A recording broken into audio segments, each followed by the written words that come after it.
Las antiguas murallas de la muy noble y leal villa de Ponferrada guardaban en otros tiempos el cogollo de un viejo castro romano, a orillas del Sil, sobre el que el tiempo fue haciendo de las suyas. De todo aquel corazón medieval apenas si se conserva hoy un único enclave, mágico y misterioso, presidido por el ojo vigilante de la Torre del Reloj, que ve pasar las horas y los siglos.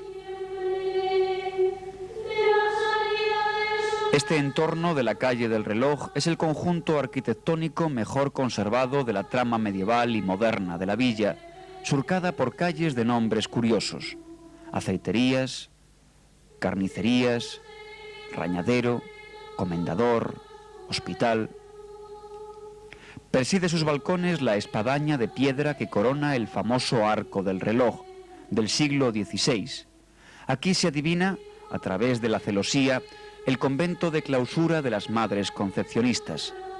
Aquí permanecen inalterados los lienzos de la antigua muralla, que cierran todavía uno de los lados del convento. Y aquí se asoma también la cárcel vieja o palacio de los condes de Toreno, futuro museo del Bierzo.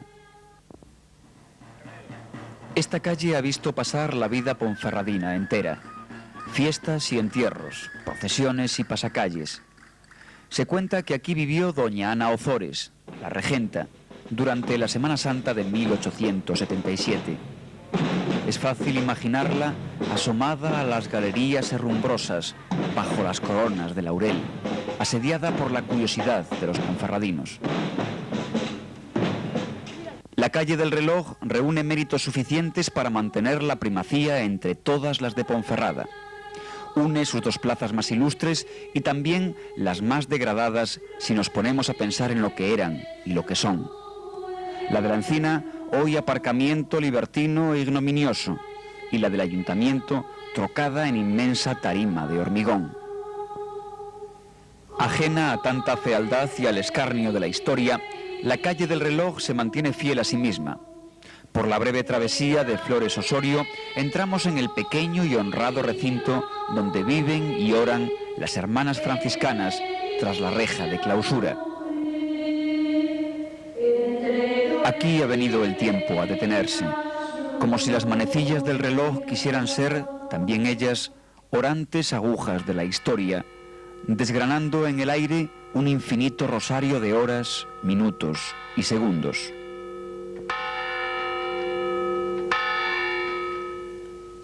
Junto con la Basílica de Nuestra Señora de la Encina y la Casa Consistorial, este convento, fundado en 1524, es uno de los edificios más valiosos del patrimonio ponferradino. La iglesia se comenzó a construir en 1536, con una dotación de 100.000 maravedíes. Los fundadores, don Álvaro Pérez Osorio y Laciana, caballero de la Orden de Santiago, y su esposa, doña Brianda Bernardo de Quirós y Cabeza de Vaca, eligieron para su enterramiento el solar en el que había estado edificado el primer ayuntamiento de Ponferrada. De este modo, el convento y la iglesia se alzaron sobre un prodigioso mirador que contempla la vega de las Huertas del Sacramento, entonces regadas por el Sil y hoy convertidas en jungla urbana. En el silencio de la noche, tras los altos muros de piedra, se oye el rumor del río. Siempre el agua corriendo, siempre igual y distinta, fiel metáfora de la vida interior. A su muerte, Pérez Osorio legó al convento 200 ducados para un retablo que no llegó a ser construido. Sí se conserva, en cambio, una magnífica imagen de la Purísima tallada por Gaspar Becerra. A principios del siglo XVIII, el patronato de la capilla pertenecía a don Baltasar Francisco Maldonado, señor de Priaranza, que fue protagonista de un curioso pleito. En 1719 se hundió la techumbre de la iglesia y las monjas solicitaron al de Priaranza su reparación. Maldonado se negó a pagar las obras y hubo 6 años de pleito, hasta que la Real Chancillería de Valladolid ordenó al señor de Priaranza pagar los 5.600 reales en que se había tasado y rematado la reparación de la techumbre. Ahora, en 1994, los 5.600 reales se han convertido en millones de pesetas, consignados también en Valladolid, aunque esta vez sin necesidad de pleito, para que no se derrumbase la techumbre de la iglesia. Pero nadie conocía entonces, al comenzar las obras, que bajo una capa de 5 centímetros de cañizo se ocultaba un magnífico tesoro.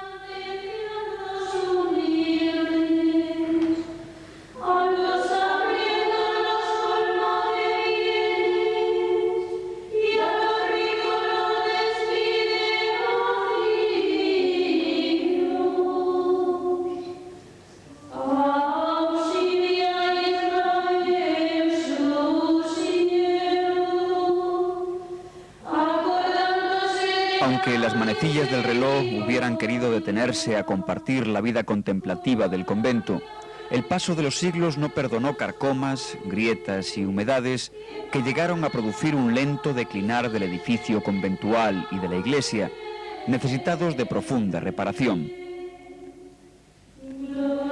En 1989, las madres concepcionistas se plantearon la necesidad urgente de frenar el deterioro y acondicionar el interior del convento, mejorando sus escasas condiciones de habitabilidad.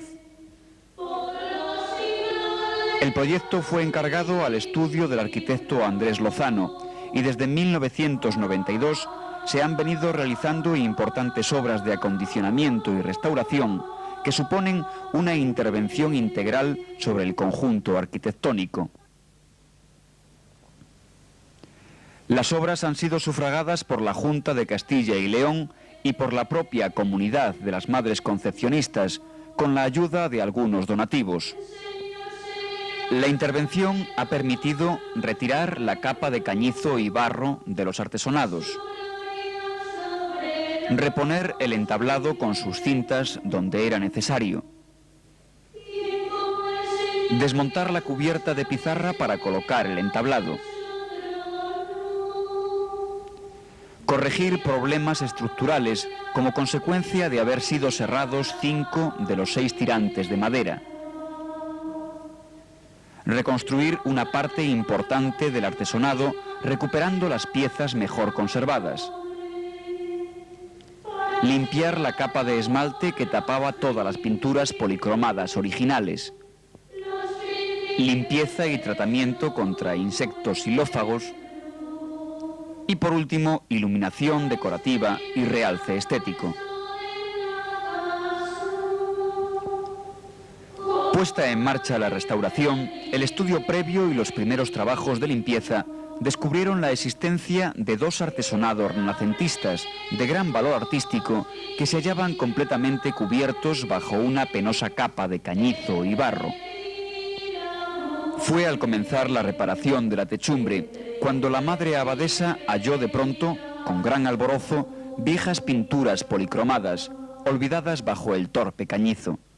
Y ese día hubo fiesta grande en el convento.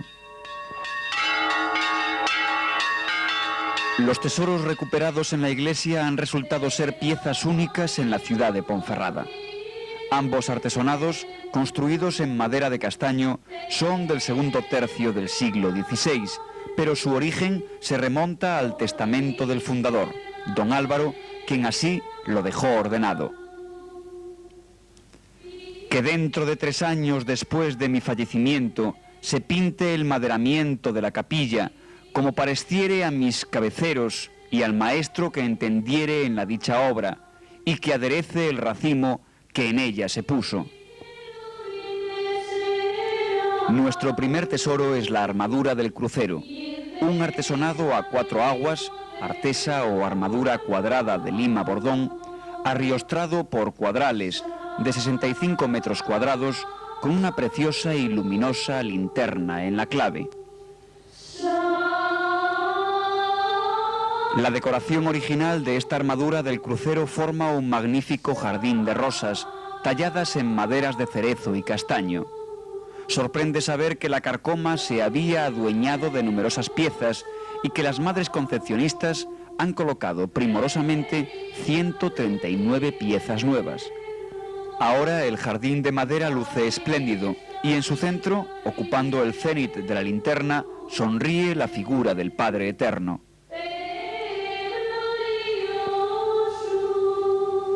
El otro tesoro, antes oculto, es un artesonado de 120 metros cuadrados que ocupa toda la nave de la iglesia, a la que sirve de cubierta.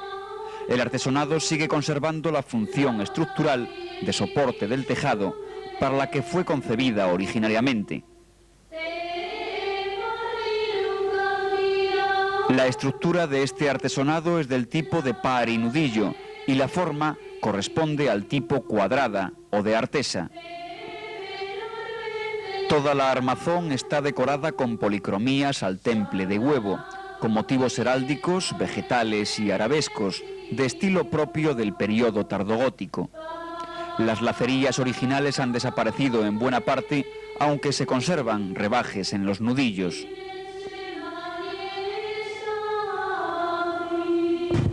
Nosotros llegamos aquí cuando el armazón todavía no estaba terminado de montar y la sorpresa fue increíble. Nunca te puedes imaginar que te vas a encontrar una cosa así en el estado en que estaba.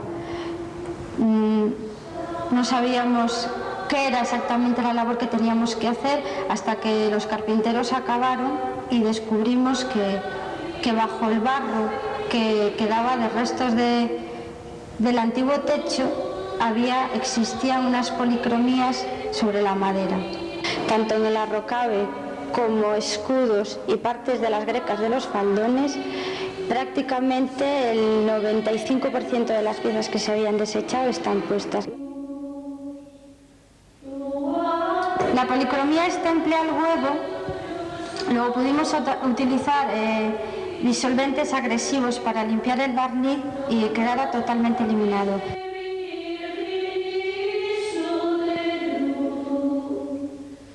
Pero han sido las propias monjas de clausura las que han llevado a cabo con sus manos los trabajos más duros y la labor más paciente que solo ellas podían realizar: la reconstrucción del gigantesco rompecabezas de los artesonados pieza a pieza.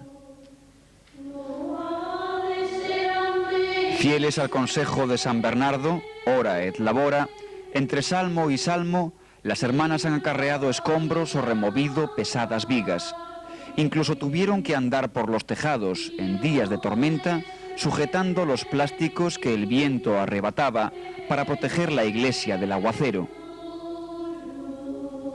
Al atardecer, cuando los obreros acababan la faena, la brigadilla de las monjas albañiles entraba en su iglesia y con desenvoltura de hormigas laboriosas trepaban a los andamios, limpiaban, barrían, cepillaban, pulían, ahorraban.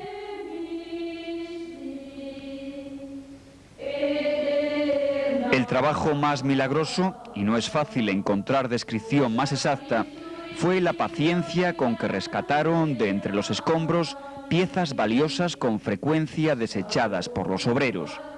Gracias a ello, el artesonado presenta hoy su magnífico aspecto. El trabajo de las hermanas ha sido modélico, y para muestra un botón. En el centro del jardín de rosas que adorna el crucero está la linterna, cuya base tiene un friso adornado con angelotes y querubines. Como todas las tardes, las monjas treparon a lo alto de los andamios y allí, a 15 metros de altura, se afanaron en limpiar las figuras de la linterna del crucero, rescatando la policromía de dorado sobre azul celeste y marrón tabaco. Una tarde, a fuerza de cepillar, descubrieron en el centro una imagen de Dios Padre barbado y majestuoso que estaba irreconocible por la suciedad. Bueno, pues realmente hemos tenido bastante parte en las dos partes del artesonado, tanto en la de adelante como en la de atrás. Pero quizá para mí haya sido más la de adelante, o sea, la parte de la linterna. Que bueno, nos han puesto los obreros, nos colocaron 5 módulos de andamios, una buena plataforma. Por supuesto que como cada día quedábamos muy bajas, nos hemos puesto unos caballetes un poco altos Después, encima de esos caballetes, con 3 tablones, otra escalera de 3 pasales para poder llegar a algo más alto, que es ya la cúpula, ya tocando pues un poco al Eterno Padre, o sea, para limpiarle un poco la barbilla, todo lo que tocaba a él, con mucho cariño, por supuesto, con mucha ilusión, porque eso es lo nuestro, hacer las cosas con ilusión. El día, pues con la oración. A las 6 de la mañana nos levantamos y ya tenemos pues el oficio de lecturas, luego la meditación, 1 hora de meditación, laudes, cantamos laudes y tenemos la Santa Misa. Rezamos tercia y después ya nos vamos a desayunar y luego empezamos el trabajo de cada día. Tenemos el tiempo tan repartido en el día que no nos cansamos en ninguna cosa. O sea que se nos pasa volando en todas las horas que tenemos, todo muy bien repartido, de manera que nos sentimos felices, con mucha ilusión de vivir aquí.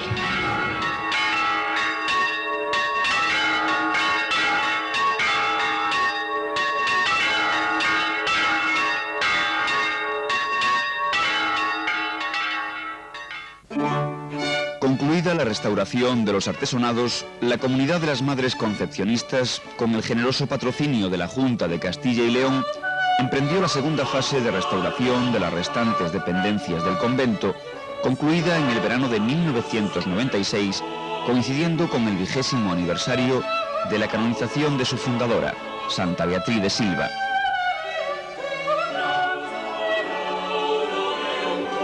La filosofía que inspiró esta segunda fase es que no es posible restaurar la parte sin conocer detalladamente el todo.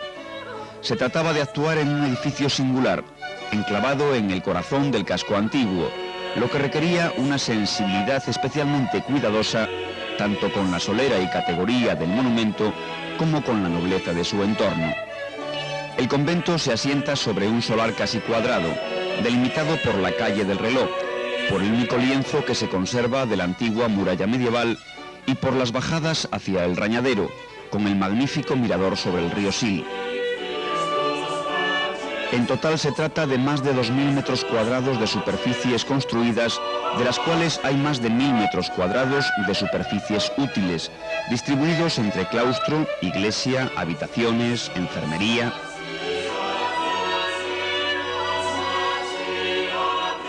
Esta restauración silenciosa, dirigida por el arquitecto Andrés Lozano, ha tratado de ser respetuosa con todos los elementos originales, conservando lo que se hallaba en buen estado y sustituyendo o reinterpretando lo que era de imposible recuperación. Así, lo que se ha hecho permite recuperar los niveles originales de la planta baja, devolver al jardín del zaguán su sentido unitario mediante una galería que incorpora al convento el lienzo de la muralla medieval, saneamiento del semisótano y construcción de una nueva lavandería, construcción de un moderno y soleado tendedero en la planta superior, reconstrucción de las dependencias de la enfermería, posibilitando oír los oficios religiosos a las monjas postradas en cama, nuevas dependencias para biblioteca y sala de televisión, creando un espacio acogedor en el nuevo corredor que conduce del taller de costura a la enfermería. Reposición de pavimentos, tanto en el claustro como en otras dependencias, con piedra y caliza numilítica de color gris ocre. Limpieza de las fachadas tanto hacia la calle del Reloj como hacia la huerta del convento, descubriendo las ménsulas de granito que miran al río. Si la limpieza de la fachada principal ennoblece aún más el simbólico tránsito por la calle del Reloj, conviene subrayar que la limpieza de la fachada que mira al río ofrece a toda la ciudad una inmejorable vista del convento, novedosa desde el ensanche.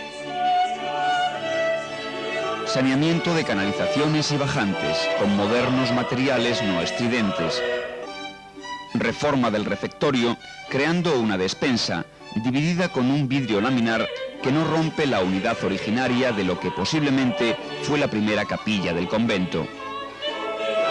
En todo el proceso se han escogido cuidadosamente los materiales constructivos: linoleum, maderas de castaño, ladrillo de color gris, carpintería de las puertas basada en la tipología de la zona, que tiene su antecedente en las puertas con cuarterones. Toda esta restauración ha significado paralelamente un completo proceso de renovación del convento que han ido ejecutando las propias monjas con su esfuerzo diario e incansable. Desde desescombrar o almacenar la leña hasta pintar o decorar, pasando por pequeños detalles que no escapan a su atención y mimo.